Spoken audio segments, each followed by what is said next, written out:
Bom dia a todos, bom dia a todas. Sejam muito bem-vindos e bem-vindas a mais um série Mercado Investimentos. Hoje, terça-feira, dia de trazer as perspectivas do mercado para os nossos principais indicadores macroeconômicos, porque hoje saiu o Focus, que tradicionalmente sai às segundas, mas nesse momento está sendo divulgado às terças. A gente teve também a divulgação do monitor do PIB, que trouxe aí algumas novidades para o trimestre encerrado em janeiro, então a gente vai falar um pouquinho sobre esse dado da FGV, mas vamos também falar sobre a decisão de política monetária do Japão, vamos mostrar as perspectivas para a super quarta, que já é amanhã. Mas antes de tudo isso, André, bom dia, como você está? Bom dia, Débora, bom dia a todos os nossos telespectadores.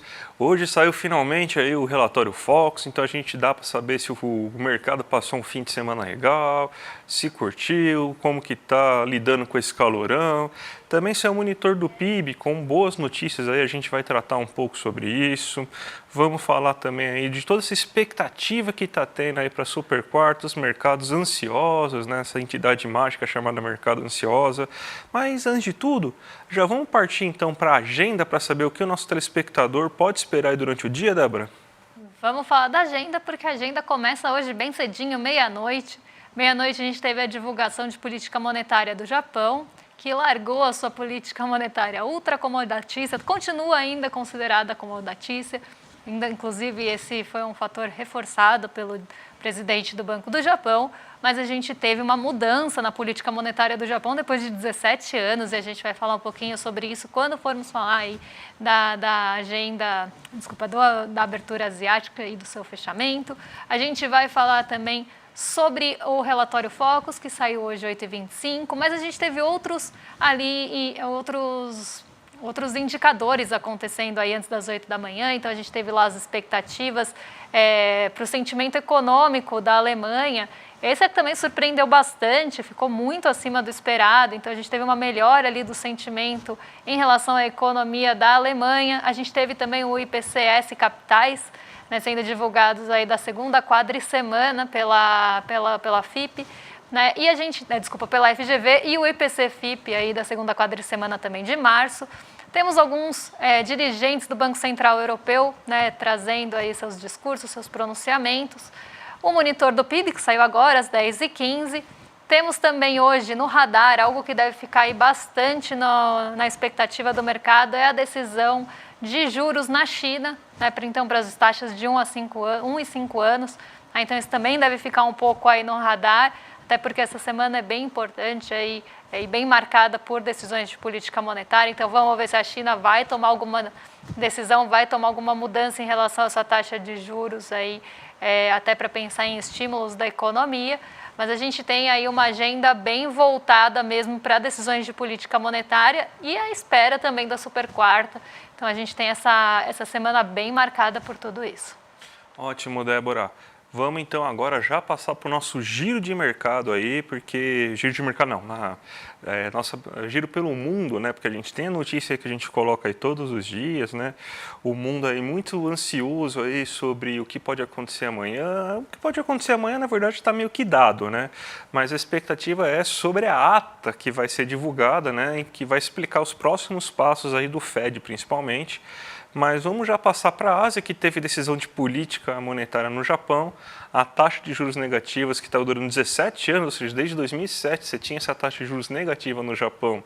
Agora ela não existe mais, agora ela zerou finalmente, né? Então isso aí deve ter tido algum reflexo aí, pelo menos nos mercados asiáticos, né, Débora? A gente teve uma combinação de fatores hoje que levaram o mercado asiático ao comportamento que teve. A gente teve um comportamento bem misto hoje na Ásia. Algumas bolsas por lá acabaram subindo, caso do Nikkei 225, outras ficaram no terreno negativo, então a gente tem que pensar o que influenciou cada uma. Muitas das bolsas asiáticas foram influenciadas pela expectativa de decisão dos juros dos Estados Unidos. Então hoje as bolsas já fecharam por lá, né, e já fecharam com uma expectativa pela decisão de juros do Fed. E o Hang Seng foi uma das bolsas aí que sofreram com essa expectativa. O Hang Seng caiu 1,25% hoje, então ficou ali no terreno negativo, foi uma das maiores quedas entre as bolsas asiáticas e ele teve ali um impacto grande dessas expectativas pelas taxas de juros nos Estados Unidos, mas aqui, como a gente estava falando, não é por uma expectativa do que vai acontecer amanhã, porque isso está dado e a gente vai ver no monitoramento do CME Group, que traz, né, essas probabilidades de manutenção e corte de juros. Então, a expectativa para amanhã é majoritária, de 99% que a taxa vai ser mantida.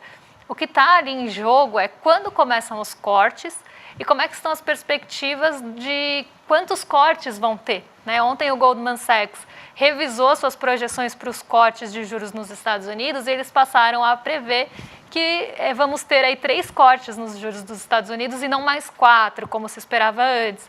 Então, a gente tem uma grande expectativa por essa sinalização que vem depois da decisão de política monetária.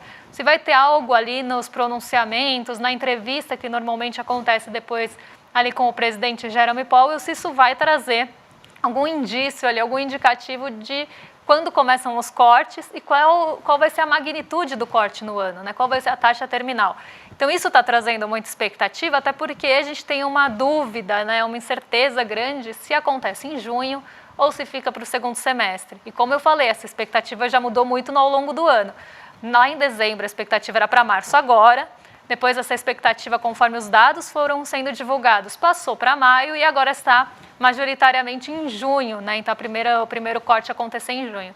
Mas é justamente essa expectativa que está derrubando e derrubou as bolsas asiáticas nessa madrugada.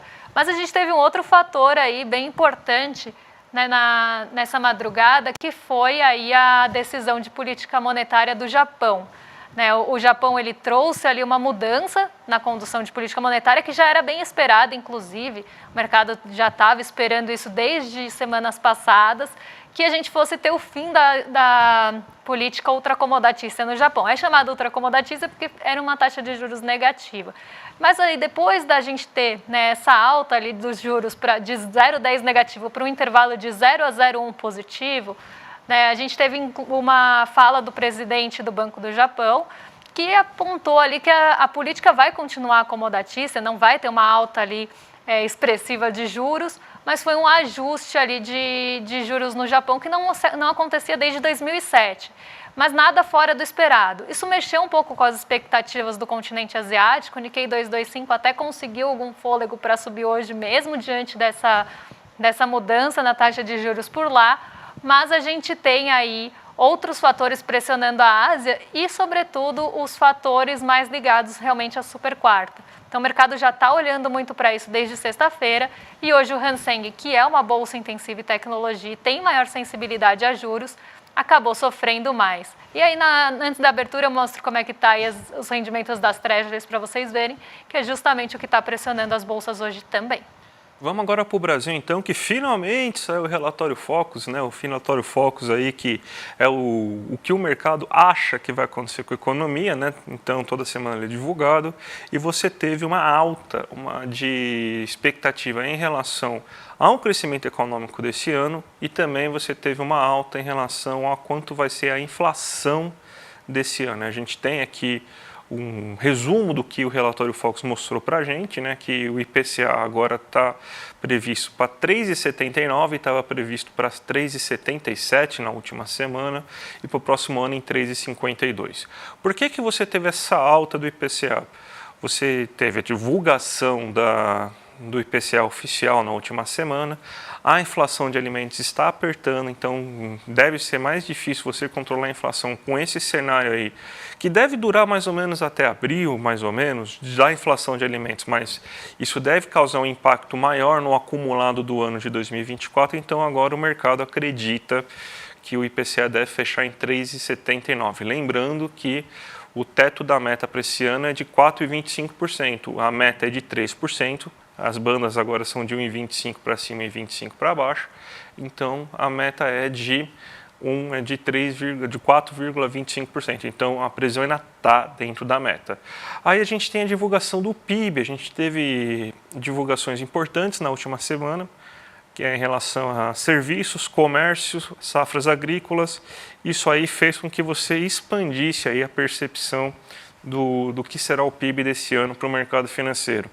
Isso aí sem contar com a surpresa, né? Então, até porque os dados do relatório Focus, eles são capturados na sexta-feira, foi só segunda-feira que foi divulgado o IBCBR, que veio bem acima do esperado, então com certeza a gente vai ter um aumento na projeção do PIB para os próximos anos, agora, nas próximas semanas, né? Agora o PIB previsto está para 1,8%, então a gente deve chegar cada vez mais próximo de 2%.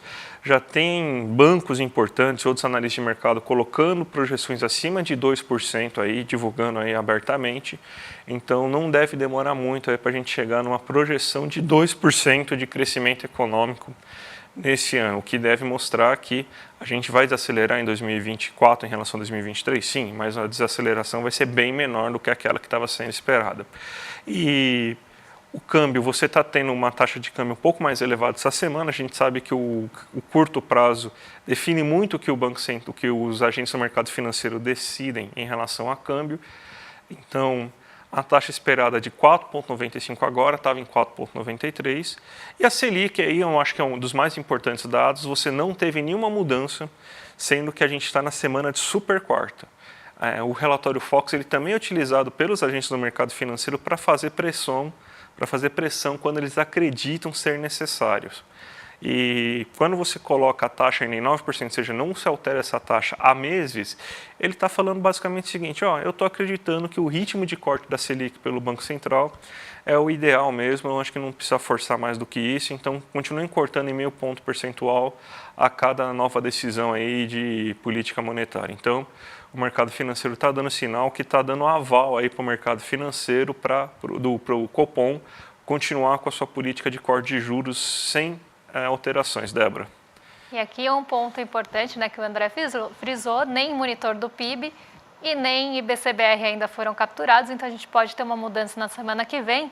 Mas um fator também de pressão que pode vir aí para a Selic é que com esse imbróglio, essa incerteza em relação à taxa de juros dos Estados Unidos, isso tem pressionado muito a nossa curva de juros doméstica. O que é a curva de juros doméstica?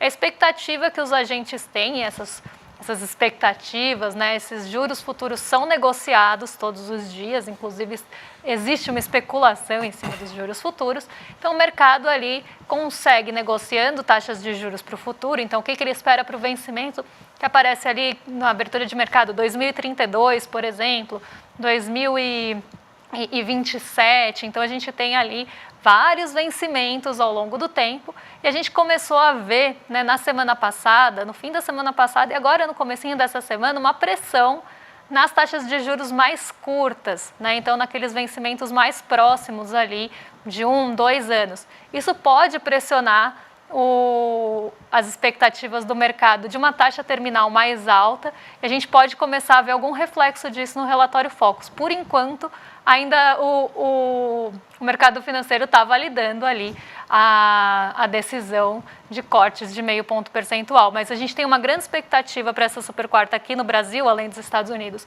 para ver se esse corte vai continuar ali sendo sinalizado, né? E também se a gente vai ter alguma mudança nessas expectativas dos juros futuros que subiram bastante por conta de fatores mais domésticos nessa Selic prevista aí. Ainda não, como eu falei, ainda não temos essa previsão, mas nas taxas de juros futuros elas já estão aparecendo. Vamos falar do monitor do PIB então, né, já que você tocou no assunto, que você teve aí o monitor no trimestre que se encerra em janeiro, a gente teve uma alta de 0,1%. Só que se a gente comparar com o mês subsequente, a gente teve uma alta prevista para janeiro de 4,1%. Então, mostra, né, pelo menos confirma aquilo que a gente estava pensando e que as pesquisas estavam mostrando, que a gente está tendo um mês de janeiro bem acelerado, bem acima das expectativas. Nós temos até o gráfico aqui para mostrar para vocês, né, que você tem esse 4,1 contra mês imediatamente anterior. Você teve que estava quase, quanto que está aqui, mais ou menos, um pouquinho acima de 2%, né, em relação a isso, e você está em 0,1 em relação ao mesmo trimestre do ano anterior, lembrando que a gente pega o trimestre do ano anterior, a gente teve um momento aí de forte queda, principalmente em outubro, né, então é por isso que você teve esse crescimento um tanto quanto menor aí o resultado de outubro puxa um pouco para baixo esse crescimento aí por causa da base, né? Mas a gente teve boas notícias aí, por exemplo, o consumo das famílias continua sendo um forte motor. A gente viu que o consumo das famílias foi um motor muito forte aí para a economia como um todo no ano passado, por causa do aumento na renda. Aí você tem um aumento de 3,6%, né, do aumento do consumo das famílias em relação ao trimestre anterior. A gente reduziu um pouco o déficit que a gente estava em relação ao nível de investimentos, ou seja, a gente mostra assim, que a gente não tem os dados completamente abertos, né, do monitor do PIB, né, a FGV na divulgação pública não faz essa divulgação mensal, o único mensal que ele divulga é o resultado completo, mas a gente vê aí que provavelmente você teve uma formação bruta de capital fixa bem elevada, como mostrou também a pesquisa do setor de serviços, né? Então você reduziu o déficit que você estava com mais de 1% de déficit em relação à formação bruta de capital fixo no trimestre encerrado em dezembro, e agora você já está em 0,6%, ou seja, você reduziu esse gap, né? Então provavelmente aconteceu um bom crescimento aí no mês de janeiro da formação bruta de capital fixa. A agropecuária também teve uma expansão boa, né? Os primeiros meses de 2020 do ano costumam ter as colheitas e a gente tem os melhores resultados do agro. E os serviços puxou bastante, né? Então o setor de serviços ele foi bem aquecido nesse monitoramento do PIB. Então a gente consegue observar que cada vez mais a economia urbana está tomando posse. A gente falou dessa importância aí de que a economia urbana teria esse ano, porque o desempenho do agro não seria tão relevante assim como foi no ano anterior, e então a gente está tendo assim um mês assim de janeiro que mostra aí e deixa a gente até confiante aí para o resultado aí dos próximos meses aí em relação a como que vai caminhar a economia brasileira, que pelo menos parece que fevereiro também vai ser um mês muito bom se a gente comparar aí com o mês de janeiro também. Então, pelo menos esse primeiro bimestre parece bem animador, né, Débora? É só uma correção para quem está vendo em casa, as legendas estão trocadas, tá? Então, onde lê-se contra mês imediatamente anterior é a parte de baixo e o mês do ano anterior aí é série original, é a de cima, tá? Então, só para essa pequena correção para quem está olhando o gráfico, mas a explicação aí está certinha, e a gente já tem nessa melhora, né, principalmente da formação bruta de capital fixo, aí aparecendo no monitor de janeiro, e vamos ver se aquelas perspectivas até apontadas por outro termômetro, que é o PMI, né, que já saiu em relação à mês de fevereiro, então que a gente está olhando para trimestre encerrado em janeiro, se isso vai aparecer tanto nas pesquisas mensais, como também no monitor do PIB e o próprio IBCBR, que acaba pegando essas pesquisas mensais para fazer o cálculo. Então, vamos ver se isso vai aparecer aí nas próximas medições, porque a gente tem ainda um mês de fevereiro, principalmente quando a gente pensa na indústria, bastante acelerado, inclusive em relação a janeiro, que já tinha sido acelerado em relação a dezembro. Débora, a gente tem 7 minutos para fazer a abertura de mercado e, obviamente, por causa da Supercorte, é impossível fazer a abertura sem olhar o CM Group, né, para saber o que o mercado está querendo saber, né, em relação, o que o mercado está esperando em relação à divulgação de taxa de juros dos Estados Unidos. Então, vamos já emendar os dois juntos? Vamos emendar, porque uma coisa tem tudo a ver com a outra e uma coisa leva a outra. Então, vamos lá. Aqui a gente tem o monitoramento do CME Group, que acaba medindo ali, né, as negociações, né? O CME é a bolsa ali de Chicago, que tem as negociações dos juros futuros. Então, com base, né, nessas negociações, eles conseguem ver probabilidades do que vai acontecer e do que o mercado está tendo de expectativa em relação a cortes ou em relação à manutenção, até aumento de juros, que aqui não é o caso. Então, a gente tem o monitoramento do CME Group aí evoluindo ao longo do tempo. Então, a gente sempre tem, em 16 de fevereiro, que seria um mês atrás, a gente tem 12 de março, que seria uma semana atrás, nós temos ontem, né, que seria 18 de março, e hoje, como é que abriu esse mercado. E a gente vê uma evolução aí da expectativa de manutenção de juros para março, a gente sai de uma manutenção, né, de uma probabilidade de manutenção de 90%, lá no mês de fevereiro ainda tinha 10% ali de agentes do mercado que esperava, né, algum corte nos juros, mas a gente vai vendo, conforme os dados foram sendo divulgados, como é que essa essa perspectiva, essa probabilidade sobe. Né? Então, ela passa para 98%, depois ela chega a 100% de probabilidade de manutenção, e até porque a gente já está muito perto da super quarta, e aqui a gente tem uma movimentação para 99%. Então, o que o mercado espera para essa reunião agora do dia 20 de março, amanhã? Que as taxas de juros nos Estados Unidos vão ser mantidas. Então, a gente tem essa expectativa para março. Mas como a gente falou mais de uma vez aqui, a expectativa que está aí muito presente e está sendo muito olhada de perto é de junho. Então, vamos colocar aí para ver como é que mudou, né, ou não, essa expectativa ao longo do tempo. A gente tinha uma expectativa lá no mês de fevereiro de 55% de probabilidade de corte e 24% de manutenção. Tá? A gente vai olhar só esses dois, porque ali as outras barrinhas são cortes mais agressivos e isso não está ali muito perto de acontecer. Então, a gente tem aí 55,3% de expectativa de corte em fevereiro. Essa expectativa no comecinho de março sobe para 62,60%. Então, aqui o mercado majoritariamente esperava ou achava que a maior probabilidade era realmente de corte, com 60,2% de probabilidade, contra 30% de manutenção. E aí a gente começa a ter uma variação aqui conforme os dados foram sendo divulgados e continuam sendo divulgados. Então, a gente teve a inflação sendo divulgada na semana passada, isso pesou bastante nas expectativas do mercado, e a gente teve outros fatores ali também sendo divulgados em relação à atividade econômica, em relação ao mercado de trabalho, que começaram a trazer dúvidas para o mercado se a gente vai ter corte em junho ou vai ser no segundo semestre. Então, a gente vê que essa probabilidade diminui para 50,8%, mas ainda continua majoritária, porque a expectativa de manutenção é 45,3%. E aí, com a aproximação, inclusive, da reunião de hoje, de amanhã, hoje a gente tem aí a probabilidade em 55,7%, então subiu de novo, contra 41,3% de manutenção. Então, a gente vê que o mercado ainda espera majoritariamente corte em junho, mas essa expectativa até diminuiu ao longo do tempo, principalmente se a gente pega dados anteriores do monitoramento do CME Group. Isso mostra essa incerteza que o mercado tem em relação a corte de juros em junho ou no primeiro semestre. Então, aqui a gente entende, né, inclusive com base nisso, por que o mercado está olhando tanto para essa reunião. Né? E, na verdade, não está olhando para a reunião, porque o monitoramento mostra que está dado mesmo.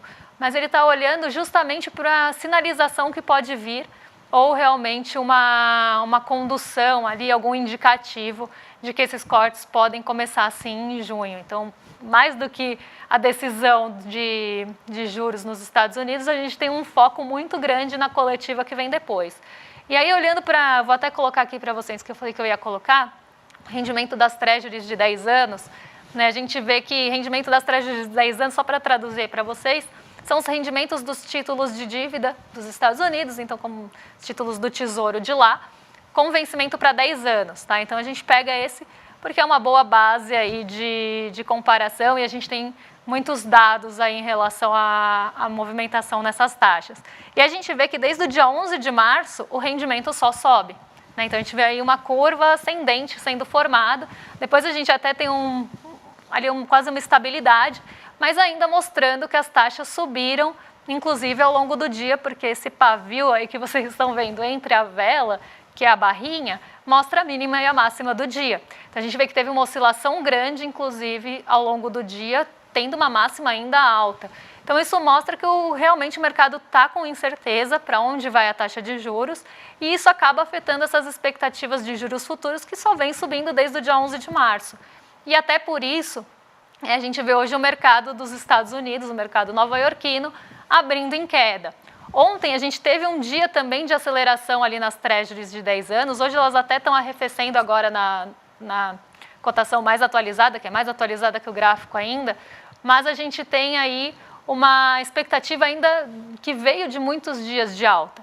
Isso tem pressionado muito as bolsas norte-americanas, estadunidenses, aqui para ser mais exata, justamente porque a gente tem uma relação inversa. Se a gente começa a ter expectativa de juros mais altos, a gente começa a ter com isso uma diminuição do apetite pelo risco, porque as pessoas vão buscar essa segurança, principalmente em momentos de incerteza.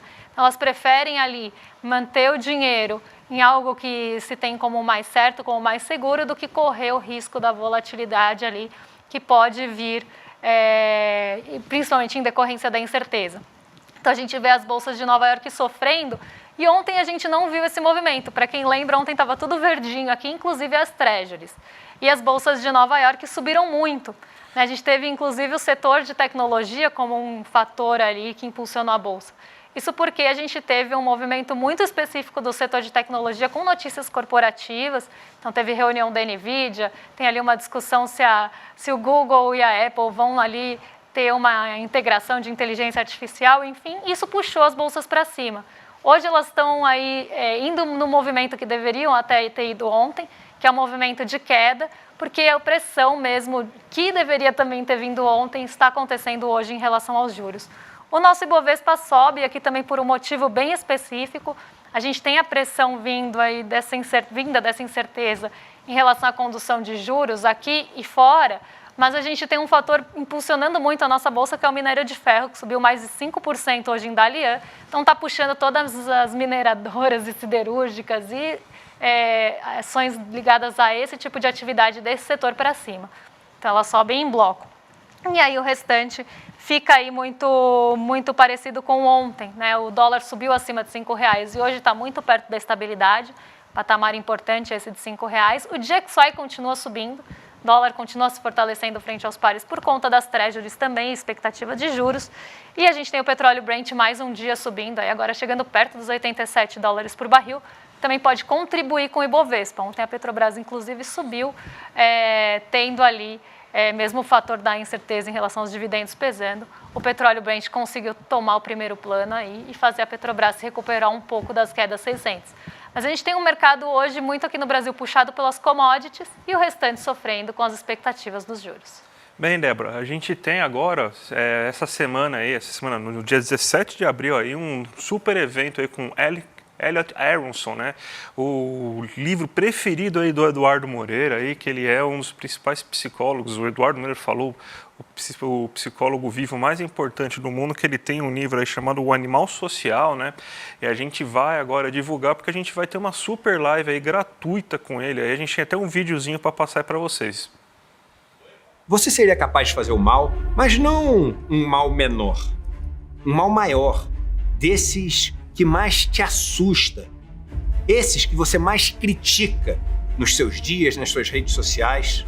Provavelmente a sua resposta seria: não, eu não sou um monstro. Mas o que as pesquisas mostram pode te deixar chocado. A psicologia social estuda o comportamento humano e o porquê da gente fazer as coisas da forma como a gente faz. O maior especialista no mundo em psicologia social chama-se Elliot Aronson. E aos 92 anos de idade, é o psicólogo mais premiado nos Estados Unidos, tendo ganho o prêmio de melhor psicólogo, melhor pesquisador e melhor autor. Ele que escreveu esse livro, O Animal Social, o livro que mais influenciou na minha vida a minha forma de ver o mundo. A gente conseguiu marcar uma conversa com Elliot Aronson para ele nos ensinar sobre comportamento humano. E a melhor notícia é que essa conversa é aberta, gratuita, para todo mundo poder participar. Vai acontecer no dia 7 de abril, um domingo às 8 horas da noite. Aproveite e chame todo mundo que você conhece para participar. Elliot Aronson, falando com a gente aqui no Brasil sobre esse tema tão importante. É agora ou nunca, irmão.